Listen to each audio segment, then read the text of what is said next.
자, 네트워크 관리사 1급 필기 기출풀이를 시작하겠습니다. 이제 본 교재는 이제 필기 1급과 그죠? 2급 기출문제, 그 다음에 뭐 실기 내용을 포함하고 있는데 여기를 보면 이제 네트워크 관리사의 그 주요 토픽, 주요 주제가 있습니다. 근데 이제 이 중에서 사실은 제일 중요한 거는 TCP/IP. 요게 핵심이에요. 요게 단순하게 그 한 과목에만 나오는 게 아니라 여러 개의 과목에 걸쳐 있고, 향후 여러분들이 정보보안기사를 취득을 한다 하더라도 가장 기본적이고 핵심적인 게 TCP/IP다. 요거는 반드시 이제 기억을 해두세요. 자, 한번 문제를 한번 보죠. 자, 1번은 서브넷 마스크, 그러니까 네트워크의 그냥 서브죠. 그냥 네트워크의 서브. 그러니까 IP 주소별로 여러 개의 서브 네트워크를 만들겠다, 이런 얘기입니다. 그래서 이거는 뭐 마치 이런 거와 똑같아요. 강남구라는 이 안에 그 논현동이 있고, 그 다음에 그 뭐가 있죠? 신사동이 있고 삼성동이 있는 것처럼 네트워크도 큰 네트워크의 안에서 IP 주소별로 작은 네트워크를 만들겠다. 자, 볼게요. 모든 IP 어드레스의 서브넷 마스크가 동일하다. 그럴 수는 없는 거죠. 이건 말이 안 되고, 이걸. 그리고 브로드캐스트라는 거는 전부 다 받아라. 그래서 IP 주소 끝에 255번, 요게 이제는 브로드캐스트 IP로 지정이 되어 있는 거죠. 하나의 네트워크 클래스를 여러 개의 서브넷 세그먼트로 분류하고, 그러니까 나누고, 네트워크를 나누고 IP 어드레스를 효율적으로 사용할 수 있게 해준다. 그래서 IP 주소에 뭐 네트워크 아이디와 호스트 아이디, 그러니까 호스트는 컴퓨터의 IP 주소, 이렇게 보시면 돼요. 네트워크는 말 그대로 네트워크를 나누는 기준. 그래서 우리가 흔히 쓰는 이런 버추얼 박스에서도 그 서브넷을 할 수 있는 기능이 있습니다. 이 버추얼 박스를 보면 전체 시스템에 대한 환경 설정을 할 수가 있는데, 여기에 보면 네트워크 탭이 있어요.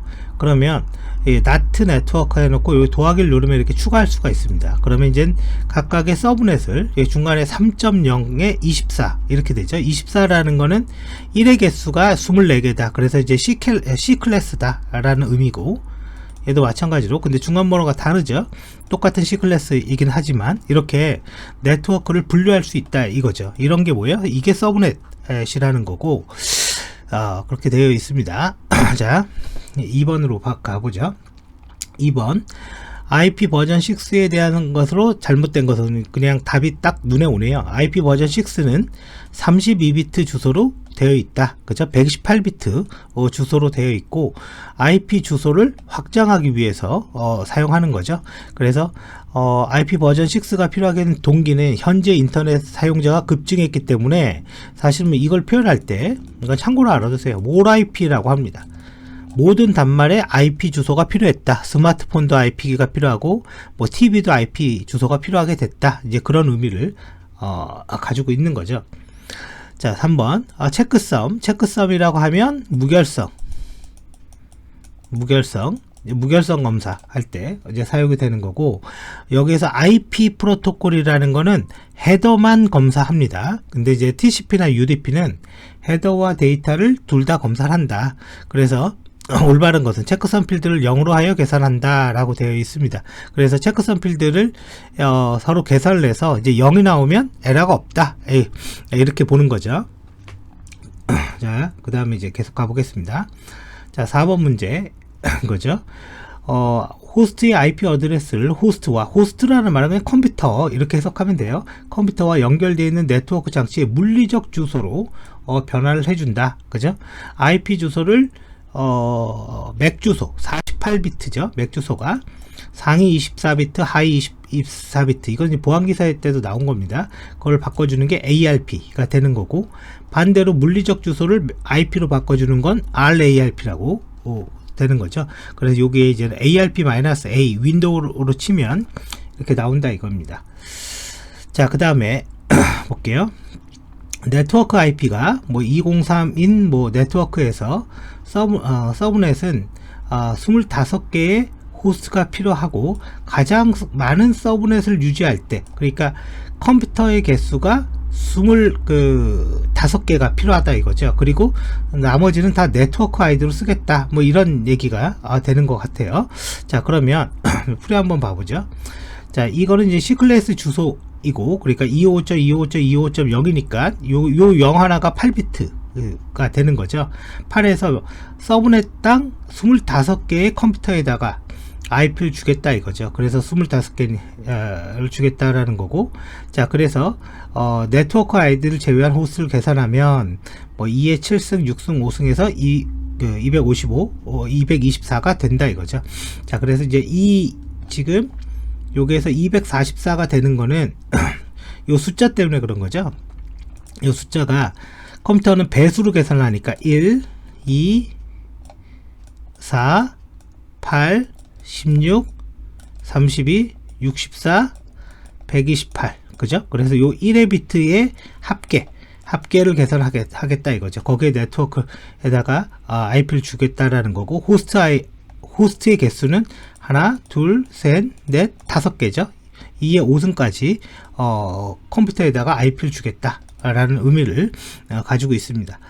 자, 쭉 이제 넘어가 보죠. 자, 그 다음에 멀티캐스트 용으로 사용되는 IP 어드레스는 뭐냐라고 되어 있는데요.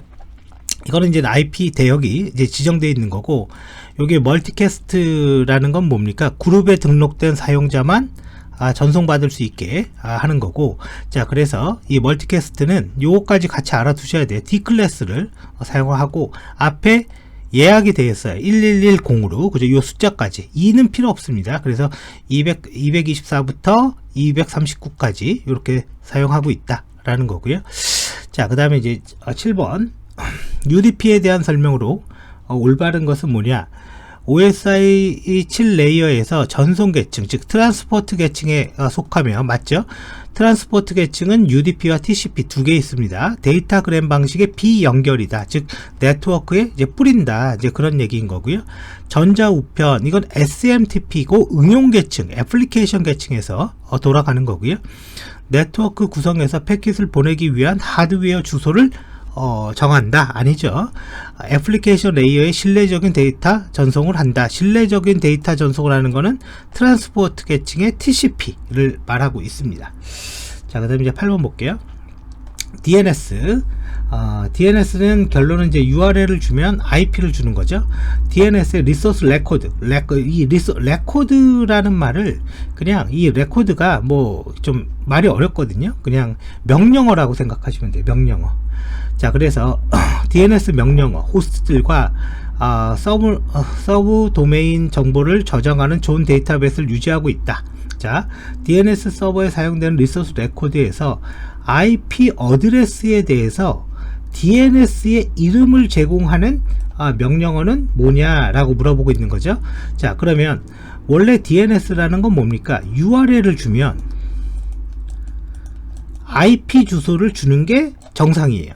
근데 이제 이 IP 주소를 IP 버전 4 형식으로 주면 A 명령어, 즉 A 레코드가 되고, IP 버전 6로 주면 A 4개, 그죠? A를 4개 쓰죠. 그러면 IP 버전 6 형태의 주소를 주는 거고, 메일 서버의 주소를 원하면 MX라고 줍니다. 근데 이거의 반대잖아요. 지금 얘기하는 게 IP를 줄 테니까 URL을 줘. 이거를 역조회라고 합니다. 역방향 조회. 그래서 PTR을 얘기하는 거예요. 그래서 역방향 조회를 할 수 있는 PTR을 의미한다 이거죠. 자, 9번 SMTP인 거죠. SMTP는 이제 메일을 발송하는 프로토콜이에요. 인터넷상의 전자 우편의 메일 규칙을 지정한다. 이게 답은 이제 얘가 되겠죠. 네, 간단히 얘기하면 이제 이렇게 되는 거죠. 우리가 네이버의 웹브라우저에 이렇게 들어가요. 그럼 로그인을 할 거고, 그럼 네이버에 웹서버가 있습니다. 그 웹서버의 URL이요, mail.naver.com입니다. 그러면 우리가 여기에다가 이제 메일을 보내는 거예요. 웹을 통해서 메일 발송하면. 근데 이제 얘가 예를 들어서 gmail로 메일을 보낸다고 쳐볼게요. 그럼 어딘가 gmail 서버가 있어야 돼요. gmail은 smtp. gmail. 이거는 위에 URL 주소 잘 보면 보여요. smtp.gmail.com이에요. 그러면 네이버가 지메일에다가 메일을 이렇게 보내는 거예요. 그럼 여기 메일 함에 어디엔가 내 메일이 이렇게 와 있다 이거죠. 그럼 내가 스마트폰으로 지메일에 로그인을 해서 이 메일을 읽어가는 거예요. 이 메일을 전송할 때 사용되는 프로토콜이 SMTP라는 메일 전송 프로토콜이고, 이 메일을 사용하는 형태, 예를 들어서 발신자, 수신자, 타이틀, 뭐 본문 이런 거 있죠. 그거를 메일 전송 포맷 MIME 포맷이라고 얘기합니다. 쭉 이제 넘어가 볼게요. SSH 프로토콜은 외부의 어떤 공격을 막기 위해서 개발되었나?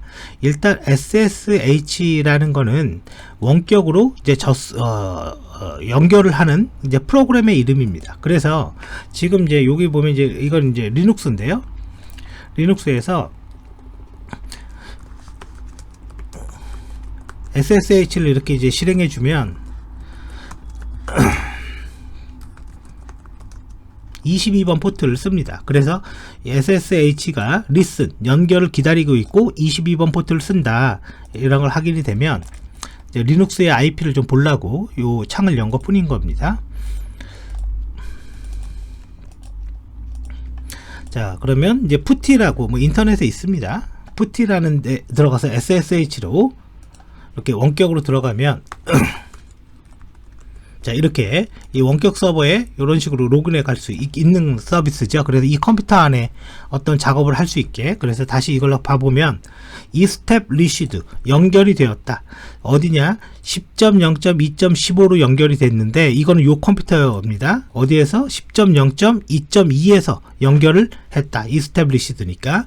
자, 그래서 사용하는 거고, 얘의 특징은요, 전송하는 구간을 암호화 시켜요. 그러니까 스니핑은 전송되는 데이터를 훔쳐보는 거기 때문에 SSH는 스니핑을 예방한다 라고 보시면 되는 거죠. 그 다음에 디도스라는 건 뭐예요? 계속 부르는 거죠. 디도스는 그냥 계속 불러서 부하를 유발하는 거고요. 자, 그리고 트로젠, 얘는 뭐냐면 트로이 목마죠. 얘는 뭐냐면 악성 코드인데 자기 복제를 하지 않는다. 악성 코드 중에 자기 스스로 복제하지 않는 거, 그건 트로젠이라고 해요. 버퍼 오버플로우, 어떤 메모리의 공간을 이렇게 초과할 때 발생하는 문제점, 그죠? 그걸 버퍼 오버플로우 공격이라고도 얘기하죠. 자, 그 다음에 이제 11번 볼게요. TCP/IP망을 기반으로 다양한 호스트 간의 네트워크 상태를 전달하는 프로토콜 SNMP죠. 그죠? UDP를 기반으로 네트워크 성능 모니터링, 그때 사용하는 거고, FTP는 뭐 파일을 올리거나 내리거나, 그 다음에 ICMP는 우리가 흔히 쓰는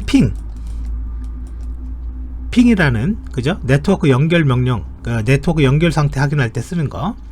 자, OSPF입니다. OSPF는 링크 스테이트 기반 라우팅 프로토콜인 거죠.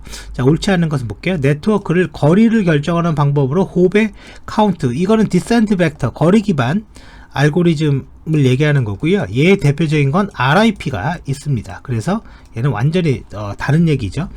간단히 얘기하면 이거 내비게이션으로 보면 됩니다.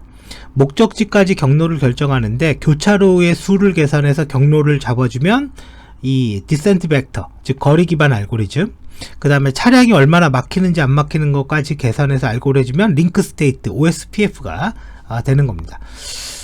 자, 13번 TCP 세션 성립에 대한 설명으로 옳지 않은 것은 볼게요. 세션 성립을 원하는 컴퓨터가 에크 플래그를 0으로 설정하여, 에크를 이제 이건 1로 설정하는 거겠죠. 그죠? 세션을 원하는 걸 에크 플래그를 0으로 설정하여 TCP를 보낸다. 자, 근데 여기서 봐볼게요. 세션을 성립을 원하는 컴퓨터가 세션 성립을 원하는 에크 플래그를 0이라고 그랬어요. 이거는 TCP는 3웨이 핸드세이킹 방법을 사용을 합니다. 자, 간단히 보면 이제 와이어샤크로 기존에 이제 제가 이제 이미 캡처해둔 내용을 이제 볼 수가 있는데요. 자, 자, 여기서 한번 볼게요. 웹. 자, 이거는 이제 미리 스니핑을 해둔 거고요. 이건 약간 좀 섞여 있네요. 그죠? 에크 뭐 이렇게 좀 여기 에크 좀 내려가 볼게요. 얘는 지금 보니까 일부분만 캡처가 된 것 같고, 제가 쭉 내려가서 여기 다음점 넷을 연결한 거예요. 여기 보면 에크 이렇게 3번 왔다 갔다 하죠. 이 왼쪽에 10.0.2.15가 저희 컴퓨터고, 요게 121이라고 나온 게 다음점 넷의 웹사이트입니다.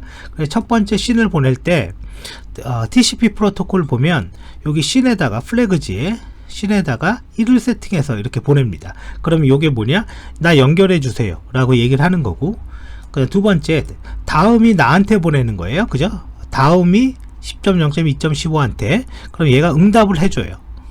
그때는 기존의 에크에다가 1을 주고요, 씬에다가 1을 줍니다. 그죠? 둘 다 1을 줘서 다음이 응답하고, 마지막에 내가 다음한테 보냅니다. 그때 뭐만 가냐? 에크가 날아갑니다. 그래서 플래그를 보면 여기 참고로 acknowledge number 1 요거랑 다른 겁니다. 요거랑 다른 얘기예요. 여기 보면 eck에다가 1을 주죠. 이거는 명령어입니다. 그래서 마지막 저기에 저렇게 3번 왔다 갔다 하면 이제 뭐가 되냐, 연결이 확립이 되는 거예요. 즉 TCP는요 세션을 성립하고 원하는 컴퓨터가 eck 플래그를 1로 설정해서 보내고 있는 거죠. 그래서 이건 틀린 거죠. 자, TFTP이죠. TFTP는 UDP를 사용하고 인증이 없다, 이렇게 기억하시면 돼요. 로깅 과정이 없다, 그런 얘기입니다. UDP 프로토콜 사용해서 파일을 전송한다. 가장 큰 장점은 속도입니다. 속도. 그러니까 속도가 빠르다. 그게 가장 큰 장점이고요. 자, 15번. 그 다음에 이제 well know라는 거는 알려진 포트 번호. 그러니까 예를 들어서 22번은 SSH가 쓰고 있지, FTP는 21번을 쓰지, 그 다음에 인터넷 웹은 80번 쓰지. 이게 이제는 알려진 포트 번호를 얘기하는 거예요. 그러면 알려진 포트 번호의 이름과 일반 사용자의 포트가 올바르지 않는 것은 이렇게 되어 있는데요. 팝3가 110번이에요. 110번. 110번이고, 그리고 SMTP 메일이 25번, 웹서버가 80번. 요 FTP가 조금 애매한데, FTP 여기 이제 데이터라고 써 있잖아요. FTP는 방식이 2개가 있습니다. 하나가 뭐냐면 액티브 방식, 그 다음에 패시브 방식. 이 2개가 있는데, 둘 다 명령어 전송을 위해서는 21번 포트를 사용하고, 액티브 방식을 사용할 때 데이터 파일을 올리거나 내릴 때 20번 포트를 사용합니다. 근데 패시브 모드로 돌아가면 데이터를 위해서는 서버가 1024 이후의 포트를 결정해서 보내줘요. 얘는 좀 특이하게. 그래서 일단은 틀린 거는 뭐 이거죠.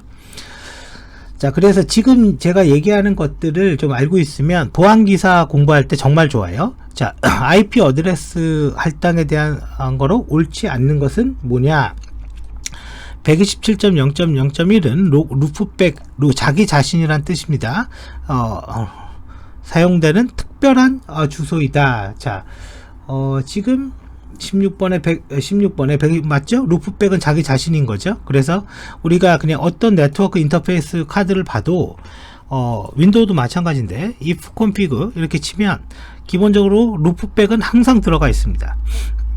쭉 이제 폰트가 커서 좀 잘 안 보이게 하겠지만 여기 이제 끝에가 루프백이거든요. 그죠? 그래서 맞는 거고요. 198점 몇 점 255는 개별 호스트 할당이 가능하다. 안 되죠. 255는 뭐라고 했습니까? 브로드캐스트 IP. 그죠? 그래서 안 됩니다. 예약되어 있어요. 그리고 이제 17번 보죠. IGMP에 대한 설명으로 올바른 것은 시작 시 여러 호스트에서 여러 목적지 호스트로 데이터를 전송할 때 사용된다. 맞습니다. 그래서 요 앞에 이 영어가 그룹이에요. 그룹. 그래서 송신자가 있고 수신자가 있을 때 이 2명만 유료 가입자예요. 그럼 이 2명한테만 전송할 때 이 2명의 그룹을 관리하는 프로토콜의 이름이 IGMP고, 이걸 전송하면 멀티캐스트라고 합니다. 자, 그 다음에 18번으로 가보죠. 자, 물리적 회선을 공유하면서도 회선에 할당된 것처럼 동작하며 연결 설정, 데이터 전송, 연결 해지를 거치는 방식은 뭐냐. 자, 이거 사실은 좀 어려운 문제이지만 좀 중요한 문제이기도 해요. 시험이 아니라 상식에 의해서. 이게 네트워크 지식이거든요. 물리적 회선을 사용하는 통신 방식, 이거의 대표적인 예가 뭡니까? 전화기죠. 전화기. 그러니까 전화기는 우리가 누구한테 전화를 걸면 톤이 가요. 뚜뚜뚜뚜 톤이 간단 말이에요.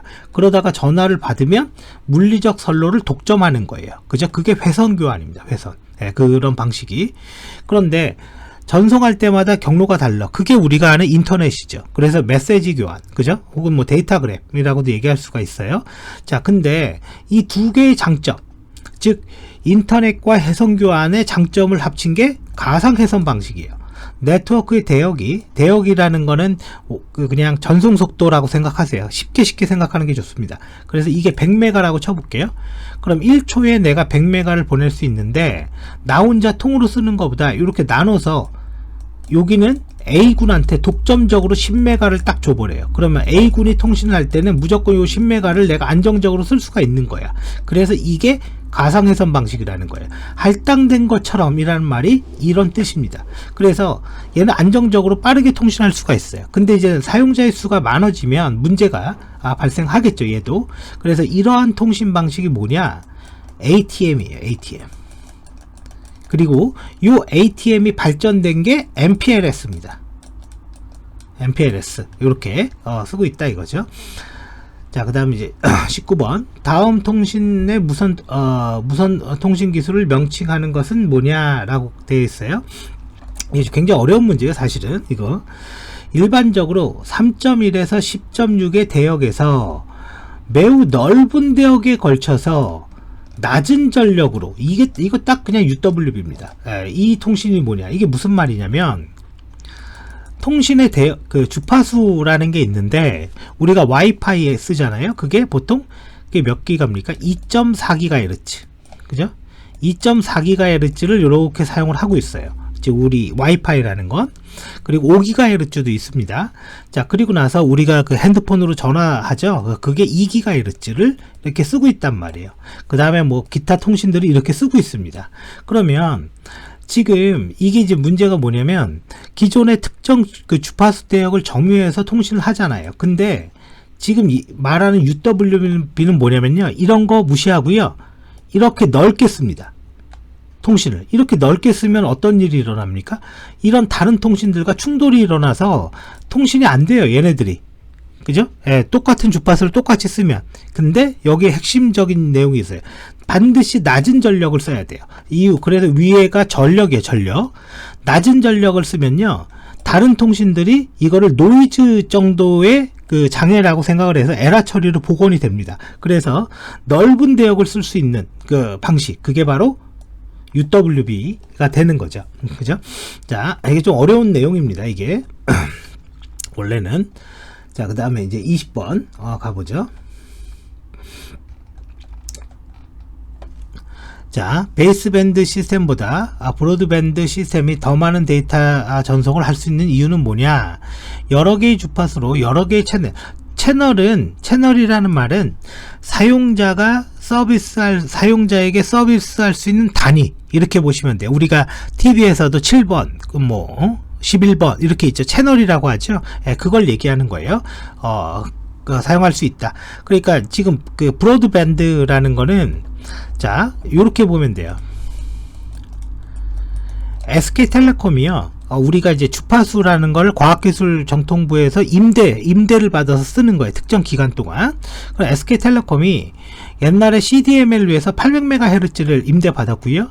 2.3GHz, 지금은 없지만 와이브를 위해서 임대를 받았어요. 그리고 또 우리 그 전화기 쓰잖아요. 2기가 그 LTE. 그러면 지금 브로드밴드라는 거는 여러 개의 주파수로, 우리한테 지금 SK가 임대받은 게 3개지 않습니까?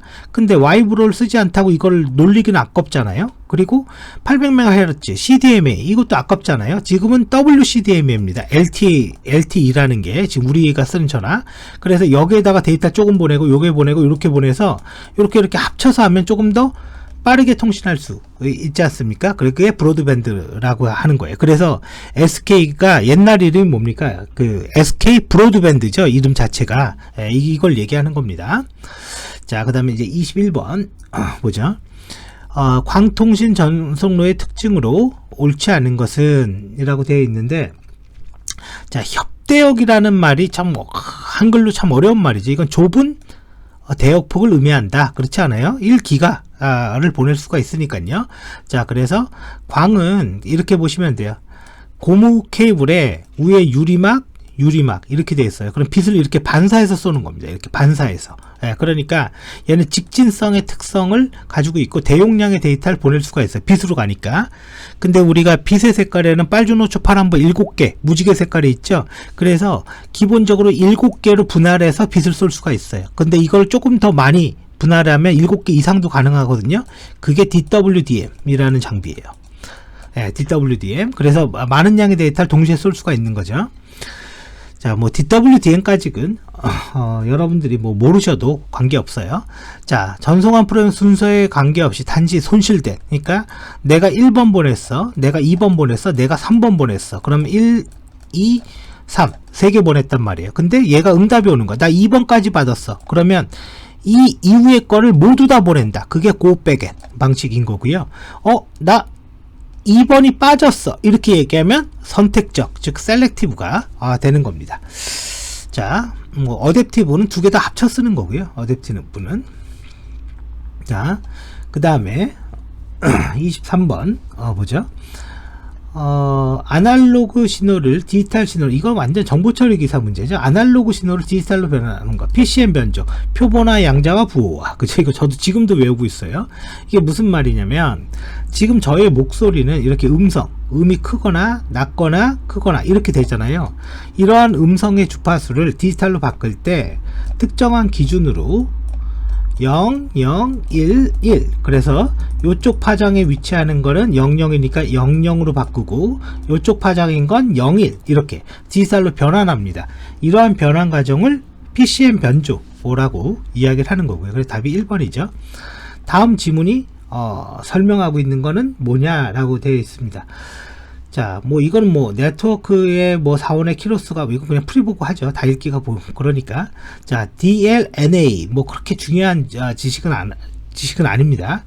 USB나 케이블을 이용해서 전통적인 공유 방식에 벗어나 동일한 네트워크를 사용하여 컨텐츠 간의 그죠? 데이터를 공유한다. 그죠? 그러니까 우리가 그 집에서 그냥 집에 있는 가전기기 간의 통신 뭐 이런 거라고 생각하시면 됩니다. 그래서 모바일 장치나 무선을 기반으로 해서 사용한다. 그리고 뭐 이거와 유사한 게 있는데 얘는 무선이지만 집에서 전화기를 통해서 통신하는 기술이 있어요. 그게 이제 우리는 안 써요. 사실은 홈 P&A 이것도 같이 알아두세요. 이거는 이제 전화기를 통해서 통신한다. 쭉 이제 넘어가 볼게요. 그 다음에 25번 MSPP에 대한 설명으로 옳지 않은 것은 뭐 MSPP는 뭐 CFG 기술로 물리적 신호를 그룹핑, 이더넷 트래픽을 하기 위해서 링크를 물리적 SHD의 신호로 그룹핑하여 하는 다중화 기술이다 라고 되어 있는데요. 자, 하나하나 보죠. MSPP 멀티 서비스 프로비저닝, 그러니까 여러 개의 서비스를 제공해주는 플랫폼 기술이다. 여러 개의 서비스를 제공해주는 기술이다. MSPP 장비는 단일 장비의 전용선, 이더넷, SAN, ATM, 그러니까 통신 기술이 여러 개죠. 통신 기술이 여러 개지 않습니까? 그래서 멀티 서비스라고 하는 복합 장비다 이거죠. 그러니까 이 장비는 이더넷도 되고 SAN이라고 얘기하는 건 원래 이제 스토리지에 나오는데 그 스토리지의 통신 방식도 되는 거고 전용선도 된다. 그래서 그거 다 제공해 준다. 그리고 MSPP는 포인트 투 포인트 1대1 1대4 방식, 그 다음에 링형도 다 제공해 줄 수가 있다. 그리고 회선 복구, 우리 에러가 났을 때 복원하는 거 복구도 사용해 준다 이거죠. 자, 그렇게 되어 있다 이겁니다. 자, 그 다음 4번 한번 볼게요. VC에 대한 설명으로 복수의 물리적을 그룹핑한다 라고 그랬는데 이건 패킷 단위 신호를 SDH로 매핑해주는 역할을 한다. 그죠? 요 내용이 틀린 거죠. 자, 근데 뭐 이런 거는 이렇게 외울 필요 없습니다. 그냥 이 문제만 보고 MSPP가 뭔지 개요만 알고 그냥 넘어가시면 돼요. 자, A에 들어갈 내용으로 알맞는 것은 뭐냐 라고 되어 있어요. 자, 스마트 그리드. 이게 이제 스마트 그리드라는 게 이제 예전에 이거는 이명박 정부 때 나온 용어인데 저거라고 보시면 돼요. 우리 제주도에다가 스마트 그리드 실증 사업을 했어요. 그러니까 이제 이건 뭐냐면 태양열, 풍력, 그 다음에 뭐 지력 이런 걸 통해서 에너지를 생산하는 거예요. 그래서 여기에서 이 에너지 사용량을 보고 전기 자동차 충전도 하고 뭐 그런 거 얘기하는 거예요. 그래서 이제 제주도에다가 테스트를 해본 거죠. 그래서 스마트 그리드를 위한 핵심 기술로 스마트 미터, 그죠? 이게 미터인데, 이거 답이, 그죠? 핵심이 미터예요. 미터라는 게 뭡니까? 얼마나 전기를 쓰고 있는지 보여주는 장치가 미터죠? 네, 미터라는 게. 그래, 모뎀을 설치하여 양방향 통신이 가능하다. 그죠? 왜 모뎀을 설치하여 양방향 통신을 하냐면, 한국전력과 통신을 하면서 내가 전력을 한국전력에 팔 수도 있다, 이런 개념이 있어요. 그게 이제 DR입니다. 그게 디맨드 리스판스라는 말이. 근데 요거의 답은 DR은 아니에요. 그 다음에 원격 검침, 그죠? 원격으로 한전에서 볼 수도 있고 내가 스마트폰으로도 확인할 수가 있다. 그래서 그건 AMI라고 이야기합니다. 그러니까 요런 문제 자체는 사실은 뭐 크게 이해하거나 그럴 필요 없이 그냥 요 문제로서 끝내는 게 좋아요. 저는 이런 내용들을 아는 게 예전에 이제 이런 것들을 공부한 적이 있어요. 여기 위에나 이런 것들을. 그래서 아는 것 뿐인 거지, 네트워크 관리사가 하면서 뭐 저것까지 완벽히 이해하고 뭐 그거는 좀 아닌 것 같아요. 자, 와이어레스의 ABC 안에 들어갈 거는 뭐냐? 자, 일단은 와이어레스 펜이라는 거는 3m 정도의 거리를 얘기해요. 그러니까 사람과 사람 뭐 이렇게 보시면 돼요. 그래서 이때 통신하는 게 뭐냐면 802.15로 시작합니다. 전부 다 802.15예요. 펜은. 그 다음에 우리가 50m 802.11로 시작하죠. 이거의 의미가 그런 뜻이에요. 이 15라는 거는 펜 네트워크의 기술이다. 그래서 블루투스, 그죠? 그 다음에 쓰고 있고, 저속 802. 이거 15.4인가? 이거 4인가 그럴 것 같아요. 15.4, 그죠? 저속의 기술. 이거 직비 얘기하는 거거든요. 지급이 15.4. 그 다음에 1 블루투스 15.3이 UWB 같습니다. 이거 정확하게 기억이 안 나는데, 자 한번 볼게요. 자, 15.1은 블루투스, 그 다음에 15. 맞아, 이거 UWB입니다. 아까 UWB 얘기했죠. 15.4가 지급이. 그러니까 15라는 말이 3m 정도의 통신은 모두 다 15로 시작해요. 15로. 11은 랜이죠, 랜. 자, 그 다음에 웹서버 관리자, 뭐 이거는 완전 이제 지금부터는 이제 보안기사 시험과도 좀 연관이 좀 많이 있는 문제들이죠. 자, 웹서버 관리자인 킴 대리는 아파치를 이용해서 웹서버를 구축하였다. HTTP 콤프 파일에 대한 설명으로 옳지 않은 것은 이라고 되어 있어요. 자, 서버 토큰은 웹서버 헤더에 제공되는 정보 수준을 말한다. 맞습니다. 그래서 이게 PROD 이러면 최소한의 정보만 제공되고, 풀이라고 하면 뭐 이제 그런 것들이 나와요. 뭐냐면 이 웹서버의 버전 뭐 이런 정보들이 보여집니다. 이거에 따라서. 그러니까 여기에 설치하는 거고, 웹서버에 문제가 발생 시 보낼 관리자 메일 주소 뭐 중요하지 않죠. 도큐멘트 루트는 웹서버 홈 디렉토리 얘기하는 거예요. 쉽게 말하면 도큐멘트 루트라는 게. 액세스 파일은 웹서버 에러 로그를 지정한다. 아니죠. 그죠? 이거는 관련이 없습니다. 예, 에러 로그는 요 HTTP 콤프에서 에러 로그라고 해서 이렇게 설정을 하면 됩니다. 여기 에러 로그 있죠? 그러면 여기 에러가 기록하게 되어 있어요. 자, 그 다음에 29번.